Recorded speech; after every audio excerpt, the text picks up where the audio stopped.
কোনো স্বৈরতন্ত্রের উত্থান আমরা ঘটতে দিব না। উত্থান ঘটতে হলে আমাদের জীবনের উপর দিয়ে সেটা হতে হবে।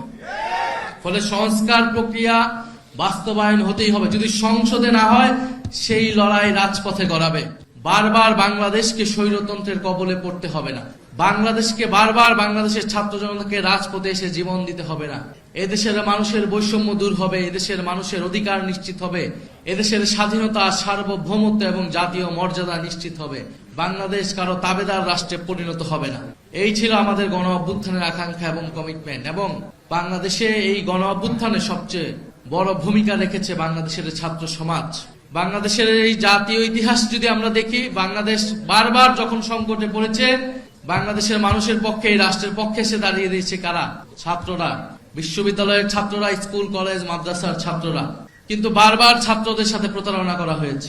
আমরা 90-এর গণ অভ্যুত্থানে দেখেছি, 90-এর গণ অভ্যুত্থানে কিন্তু ছাত্ররাই সম্মুখ সারিতে থেকে স্বৈরাচারের পতন ঘটিয়েছিল। কিন্তু 90-এর গণ অভ্যুত্থানের পরে এই দেশের রাজনৈতিক দলগুলো ছাত্র সমাজের সাথে প্রতারণা করেছিল। আমরা একই জিনিস দেখতে পাচ্ছি 24-এর গণ অভ্যুত্থানেও। 24-এর গণ অভ্যুত্থান করেছে ছাত্ররা, জীবন দিয়েছে সাধারণ মানুষ, কিন্তু তার ফল ভোগ করছে এখন নানান রাজনৈতিক শক্তিরা। এবং আমরা দেখছি যে বাংলাদেশে আমাদের যে দাবিগুলো ছিল, সংস্কার, বিচার, অর্থনৈতিক লুটপাটের বিচার, ফ্যাসিবাদ এবং আধিপত্যবাদের কবর রচনা করা, সেই সবকিছুকে তোয়াক্কা না করে যারা সরকার দলে রয়েছে তারা জনগণের বিরুদ্ধে আবার অবস্থান নেওয়ার চেষ্টা করছে। যেদিন শপথ নেওয়া হলো, শপথের প্রথম দিনই আমরা দেখলাম তারা শপথ গ্রহণ করলেন না। সংস্কার পরিষদের সদস্য হিসেবে তারা শপথ গ্রহণ না করে গণভোটে, গণরায়ের বিরুদ্ধে অবস্থান নিল। যেখানে এই নির্বাচন হয়েছে, গণভোট হয়েছে, গণভোটে যে আদেশ, সে আদেশে স্পষ্টভাবে বলা আছে একই দিনে শপথ নিতে হবে। কিন্তু তারা আওয়ামী লীগের মতোই সংবিধানের দোহাই দিয়ে এই সংস্কার পরিষদের শপথ নেওয়া থেকে বিরত থেকেছে।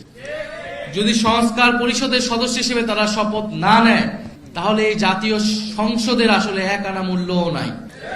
কারণ বাংলাদেশের মানুষ আমাদেরকে ভোট দিয়েছে, গণভোটে হায়ের পক্ষে ভোট দিয়েছে সংস্কারের জন্য। এটা শুধু জাতীয় সংসদ হওয়ার জন্য নির্বাচন হয় নাই, এই নির্বাচন হয়েছিল সংস্কার পরিষদ হিসেবে এটাকে কার্যকর করার জন্য। আমরা দ্বিতীয়ত দেখতে পাচ্ছি তারা বিচার প্রক্রিয়ায় হস্তক্ষেপ করলো। তারা কোনো কারণ ছাড়াই, কোনো অভিযোগ ছাড়াই ট্রাইব্যুনালের যিনি প্রসিকিউটর ছিলেন, চিফ প্রসিকিউটর, তাকে সরিয়ে দিলেন। এবং বিচারে নানা ধরনের হস্তক্ষেপের কথা আমরা শুনতে পাচ্ছি। যারা ভিকটিম ছিল, যারা সাক্ষ্য দিয়েছে নিজে উৎসাহ থেকে, তাদেরকে নানাভাবে চাপ প্রয়োগ করা হচ্ছে এবং তারা নানান হুমকির মুখে আছে। ফলে আমরা খুবই সন্দিহান যে বিচার প্রক্রিয়াও সুষ্ঠুভাবে এই সরকারের আমলে হবে কিনা, সেটা নিয়ে আমাদের মনে, জনগণের মনে সন্দেহ তৈরি হয়েছে। তৃতীয়ত আমরা দেখছি, আপনারা দেখেছেন যে বাংলাদেশ ব্যাংকের গভর্নরকে কিভাবে নির্লজ্জভাবে মব তৈরি করে অগণতান্ত্রিক ভাবে বাংলাদেশ ব্যাংক থেকে সরিয়ে দিয়ে একজন ঋণখেলাপি একজন ব্যবসায়ীকে বাংলাদেশ ব্যাংকের গভর্নর হিসেবে নির্লজ্জভাবে বসানো হয়েছে। বাংলাদেশে বিগত সময়ে প্রায় 30 লাখ কোটি টাকা লুটপাট করা হয়েছে, বিদেশে পাচার করা হয়েছে। এই গণ অভ্যুত্থানের পরে অন্তর্বর্তী সরকার নানান ব্যর্থতা এবং সীমাবদ্ধতা সহ এই অন্তর্বর্তী সরকারের গভর্নর চেষ্টা করে যাচ্ছিল সেই লুটপাটের টাকাগুলোকে ফেরত আনার, এবং এই লুটপাটের টাকার সাথে যারা জড়িত, এই লুটপাটের সাথে আওয়ামী লীগের ফ্যাসিস্টদের সাথে যারা ব্যবসায়ী এবং আমলা রয়েছে তাদেরকে বিচারের আওতায় আনা। কিন্তু আমরা দেখছি সেই বিচার প্রক্রিয়াকে ভণ্ডুল করতে, ঋণ খেলাপিদেরকে আরো সুযোগ সুবিধা করে দিতে, আর্থিক লুটপাটের পথকে প্রশস্ত করতে বাংলাদেশ কেন্দ্রীয় ব্যাংককে দখলের একটা নির্লজ্জ চেষ্টা করলো সরকার দল। অথচ তারা এর আগে বলেছে, তারা যখন সরকারে ছিল তারা কখনোই রাজনৈতিক বিবেচনায় বাংলাদেশ ব্যাংকে গভর্নর বসায়নি। ফলে যারা নির্বাচনের আগে একরকম কথা বলেছে, নির্বাচনের পরে একরকম কথা বলেছে, আমরা নির্বাচনের আগেই জনগণকে এই বিষয়ে সতর্ক করেছি। আমরা জানি জনগণ তাদের বিপক্ষেই ভোট দিয়েছিল। নানান ইঞ্জিনিয়ারিং করে তারা ফলাফলটাকে নিজেদের পক্ষে নিতে সক্ষম হয়েছে। সংসদে পরিকল্পিতভাবে 2/3 সংসদ সদস্য পদ তাদের নিজেদের আওতায় রেখেছে, যাতে তারা নিজেদের মতো আইন এবং বিচার তৈরি করতে পারে। যেরকমটা 2008 সালে আমরা দেখেছিলাম, আওয়ামী লীগ একচেটিয়া ভাবে বিরোধীদেরকে এক পাশে ঠেলে নিজেদের সংসদ করায়ত্ত নিয়ে সংবিধানকে নিজেদের মতো পরিবর্তন করে দেশকে নিজেদের মতো ভাবে পরিচালিত করেছে। আজকের সরকার দল তাদের কার্যক্রম, আচার আচরণ দেখে মনে হচ্ছে তারা সেই পথেই হাঁটছে, সেই পথেই হাঁটার চেষ্টা করছে। আমরা খুব স্পষ্টভাবে বলেছি, বাংলাদেশে নতুন কোন স্বৈরতন্ত্রের উত্থান আমরা ঘটতে দিব না। উত্থান ঘটতে হলে আমাদের জীবনের উপর দিয়ে সেটা হতে হবে। ফলে সংস্কার প্রক্রিয়া বাস্তবায়ন হতেই হবে। যদি সংসদে না হয়, সেই লড়াই রাজপথে গড়াবে। আমরা সেই লড়াই রাজপথে গড়াতে চাই না। আমরা চাই মানুষ ভোট দিয়েছে, যেরকমই ফলাফল হয়েছে আমরা সেটা আপাততকালীন একসেপ্ট করে আমরা সংসদে গিয়েছি। সংসদে আলাপ আলোচনার মাধ্যমে আমরা এগুলার সমাধান করব।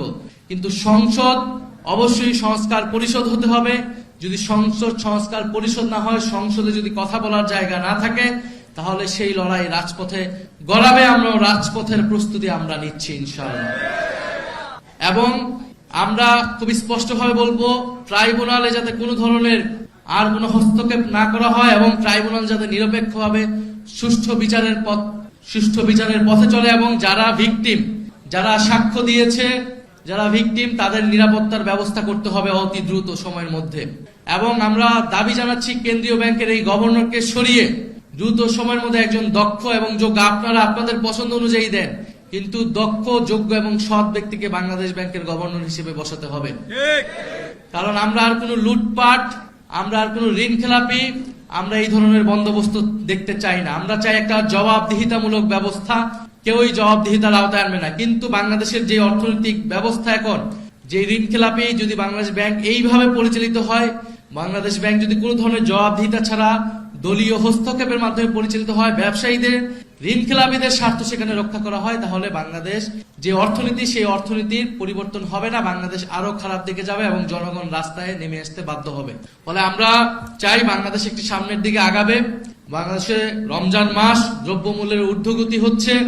নতুন সরকার হিসেবে আমরা এখনো ছাড় দিয়ে যাচ্ছি, আমরা এই বিষয়ে করা অবস্থান নিচ্ছি না। সামনে ঈদ আসবে, ঈদে যাতে যানবাহন সহ টিকিট ন্যায্য মূল্যে পাওয়া যায়, কোনো কালোবাজারি সেখানে না হয়, মানুষ যাতে নির্বিঘ্নে নির্ঝঞ্ঝাটে কোনো ধরনের সড়ক দুর্ঘটনাটা ছাড়া বাড়ি পৌঁছাতে পারে, ঈদ পালন করতে পারে, সেই ধরনের ব্যবস্থা নেওয়ার জন্য সরকারের প্রতি আমরা আহ্বান জানাবো। জাতীয় ছাত্র শক্তির প্রতি আমাদের শুভকামনা থাকবে, আমাদের আহ্বান থাকবে, আপনারা সারা বাংলাদেশে নতুন করে সংগঠিত হন।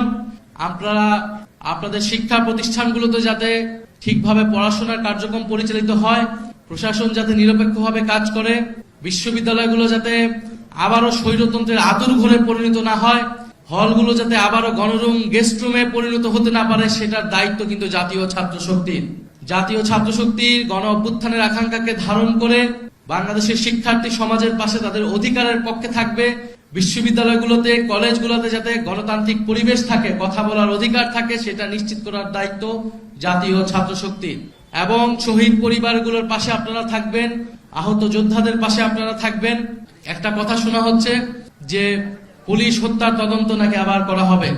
জুলাই গণ অভ্যুত্থানের সময় সেই যে যুদ্ধ পরিস্থিতি, যদি বিচার নিশ্চিত করতে হয়, অবশ্যই আগে যারা জুলাই গণ অভ্যুত্থানে জুলাই যোদ্ধা যারা আহত হয়েছে, শহীদ হয়েছে, তাদের বিচার আগে নিশ্চিত করতে হবে।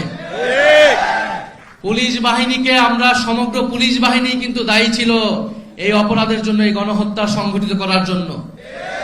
কিন্তু আমরা সমগ্র পুলিশ বাহিনীকে কাঠগড়ায় দাঁড় করিয়ে নেই।